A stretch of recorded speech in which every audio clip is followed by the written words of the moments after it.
Welcome to YOUCANIC. Today here in YOUCANIC we have a 2020 Buick Enclave, and on this Buick Enclave we're going to go over the procedure in which you would be able to do to be able to get into your engine bay if your vehicle battery is dead or key fob battery is dead. And you would need to know how to do this, so if you need to do a jump start on the vehicle, this is how you can do it. So you can see this is a computer key fob with no indication that there's a key. So we need to get to the manual key to be able to unlock the door so that we can pop the hood and to be able to jump start the vehicle. So to start with, you will turn over your key fob. There's a little button here to press and indent, and then you'll be able to remove the manual key. Now you can take your manual key and right down in the bottom of this cover there is a little opening, and you can use the manual key to pop this cover off. And now we have access to the manual key slot where we can put our key in and turn it to the unlock position, which is to the left. And that unlocks the door, and now we can open the door to be able to get in, and have to reach down here, pull the lever to pop the hood.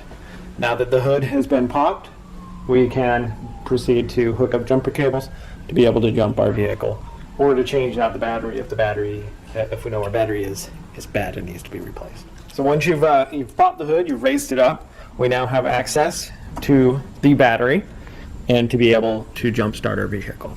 So on this vehicle, we have our battery, negative post, positive post. You may have a different cover on top of here or not, just depending on years and what people have done with it before. So we'll need to expose our positive connection here, and then we have our negative ground right here that is built into the vehicle itself. So to jump start your vehicle, you will take your jumper cables. You have your donor vehicle pulled up beside you. You take your jumper cables, you hook the positive cable up first on the vehicle that's being jumped, then you hook up your positive cable on the donor vehicle, and also then you hook up the negative cable on the donor vehicle onto the battery. So both of those are onto the battery of the donor vehicle, and make sure that they are on the positive and negative post. So once you've hooked those two up, then you come back to your vehicle here and with the ground, and you connect that to the grounding post if your vehicle has a built-in grounding post or a good suitable ground on the vehicle body, not to the ground or the negative post on the battery. You don't do that.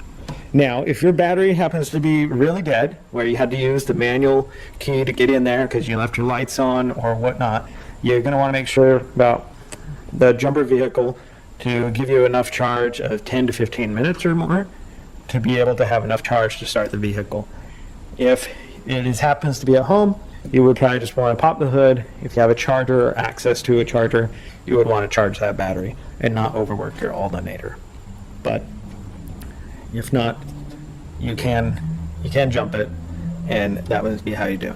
So once you've jump started your vehicle and you're ready to go, you have your engine running, you do it in the full reverse order. Disconnect your negative here, and then disconnect the negative on the donor vehicle, the positive on the donor vehicle, and we can come back and disconnect our positive from our vehicle that we jumped, and then be able to drive home, or if we want to get the battery checked, you can go to an auto parts store and they can use a battery check. Thanks for watching YOUCANIC, where you can be the mechanic.